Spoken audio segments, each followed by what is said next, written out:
خوشگوار ازدواجی زندگی اللہ رب العزت کی نعمتوں میں سے ایک بہت بڑی نعمت ہے۔ بحیثیت مسلمان ہمیں یہاں پہ بھی اللہ تعالیٰ سے اور رسول اللہ صلی اللہ علیہ وآلہ وسلم سے جو کچھ ملتا ہے اس پر اگر ہم عمل کریں تو ایک اچھی زندگی گزارنے والے بنیں۔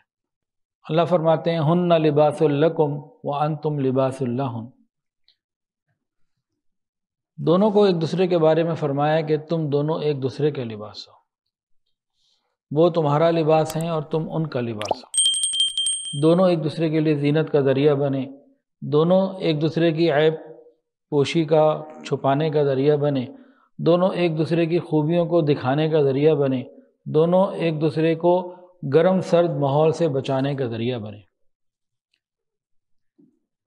ہن لباس لکم وانتم لباس لہن، تم دونوں ایک دوسرے کے لیے لباس ہو، وہ تمہارے لیے تم ان کے لیے۔ اب آج کا جو موضوع ہے ازدواجی زندگی بہتر گزارنے کے لیے، ذمہ داری تو پورے گھر کی ہے، بالخصوص میاں بیوی کی ہے، اور سب سے زیادہ خاوند کی ہے کہ اللہ تعالیٰ نے اس کو سربراہ بنایا، بڑا بنایا، تو سب سے بڑی ذمہ داری گھر کو آباد کرنے کی یہ شوہر کی ہے۔ اور ایک کتاب ہے میرے ہاتھ میں، ہمارے شیخ حضرت پیر حافظ ذوالفقار احمد نقشبندی دامت برکاتہ العالیہ کی مثالی ازدواجی زندگی کے سنہری اصول۔ خوشگوار زندگی گزارنے کے لیے اس کتاب کا مطالعہ بار بار پڑھنا بہت ضروری، شادی کے قریب بھی، شادی کے بعد بھی، اور کسی بھی عمر کے حصے میں۔ ایک دوسری کتاب ہے حضرت جی کی شادی خانہ آبادی۔ یہ ہر شادی شدہ گھر میں یعنی کہ میاں بیوی کے پاس یہ دونوں کتابیں ہونی چاہیے۔ اب ان کتابوں سے دو کام لیے جا سکتے ہیں، ایک وہ جو اس کا مقصد ہے اور ایک اپنی مرضی کا۔ مقصد تو یہ ہے کہ دونوں اچھی زندگی گزاریں، تو اس کے لیے کیا کریں کہ خاوند اپنی ذمہ داریاں پڑھے اور عورت جو ہے بیوی اپنی ذمہ داریاں پڑھے کہ مجھے کیسے رہنا ہے، وہ دیکھے میں نے کیسے رہنا ہے۔ ایک طریقہ تو یہ خوشگوار ازدواجی زندگی کا۔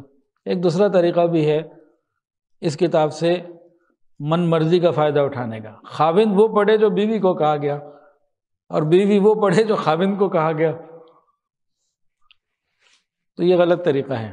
عام طور سے یہی ہوتا ہے کہ خاوندوں نے وہی باتیں یاد کی ہوتی ہیں جو ان کے پورے مطلب کی ہوں، اور بیویوں نے وہ یاد کی ہوتی ہیں جو ان کے پورے مطلب کی ہوں۔ پورے دین پہ نہ یہ چلتے نہ وہ چلتے۔ تب انشاءاللہ وہ طریقے آپ کو بتاتے ہیں اچھے یا ازدواجی زندگی کے، لیکن ایک واقعہ سن لیجئے، ایک لطیفہ ہے یا واقعہ ہے جو بھی۔ ایک صاحب کی شادی ہونے والی تھی، تو انہیں معلوم ہوا کہ ان کے علاقے میں کوئی جوڑا ہے جس کو 50 سال ہو چکے ہیں شادی کو، بڑی اچھی زندگی گزارے ہیں، گولڈن جوبلی ہو گئی ہے ان کی۔ کہا چلو یہ تجربہ کار بابا جی ہیں، ان سے جا کے چل کے پوچھتے ہیں کیسے زندگی گزاری ہے آپ نے اچھی۔ لوگ آپ کی مثالیں دیتے ہیں۔ اب میری بھی گولڈن جوبلی ہو گئی ہے شرعی اعتبار سے تو چند مہینے پہلے، اور 22 جنوری کو 25واں سال ہے انشاءاللہ، زندگی رہی تو وہ بھی پوری ہو جائے گی، وہ تو ہو ہی چکی ہے جو اصل قمری ہے۔ تو خیر اب وہ نوجوان ان کے پاس گئے، جی بابا جی بتائیں آپ نے کیسے اچھی زندگی گزاری؟ کہتے ہیں ہم نے پہلی رات ہی اصول طے کر لیے تھے، کچھ کام میرے کرنے کے، کچھ میری بیگم کے کرنے کے، تو ہم دونوں نے چیزیں طے کر لی تھی، اپنے اپنے کام کر رہے ہیں، مزیدار زندگی گزار رہے ہیں۔ بڑی اچھی بات ہے کہ پہلی ہی رات معاملات آپ نے طے کر لیے، اس کے بعد 50 سال اچھے گزار لیے، تو وہ کون سے ایسے معاملات ہیں بتائیں؟ میں کہا بھائی دیکھو، بڑے بڑے کام سارے میں نے اپنے ذمہ رکھے، چھوٹے چھوٹے سارے کام بیوی کو دے دیے۔ بھئی یہ ترتیب تھی۔ کہا یہ بھی آیت بہت اچھی ہے کہ آپ گھر کے بڑے تھے، آپ نے بڑے بڑے کام اپنے ذمہ لے لیے، اور عورت چونکہ ماتحت تھی تو آپ نے چھوٹے چھوٹے کام اس کو دے دیے، یہ بھی اچھی بات ہے۔ لیکن کہنے لگا بابا جی بات یہ ہے کہ بات پوری سمجھ میں نہیں آ رہی، کچھ تھوڑا سا خود بتائیں بڑے بڑے کام کیا ہوتے ہیں، چھوٹے چھوٹے کام کیا ہوتے ہیں؟ تو ذرا پہلے چھوٹے چھوٹے بتاتا ہوں۔ میں کہا لے پتر سن لے چھوٹے چھوٹے۔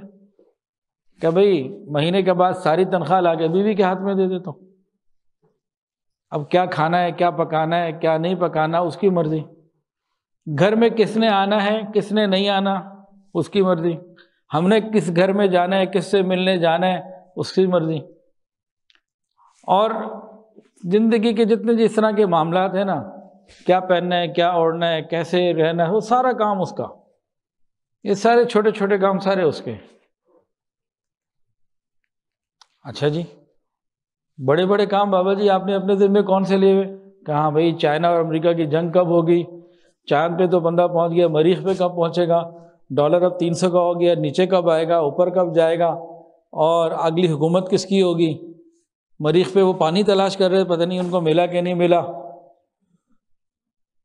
تو اس قسم کے جو بڑے بڑے کام ہیں نا، پیٹرول کا ریٹ اب کیا ہوگا، تو یہ میرے ہیں، باقی سارے کام اس کے۔ تو یہ ان بابا جی کا طریقہ تھا، لیکن ہم اپنے شیخ کی باتیں جو ہے نا وہ سنیں گے۔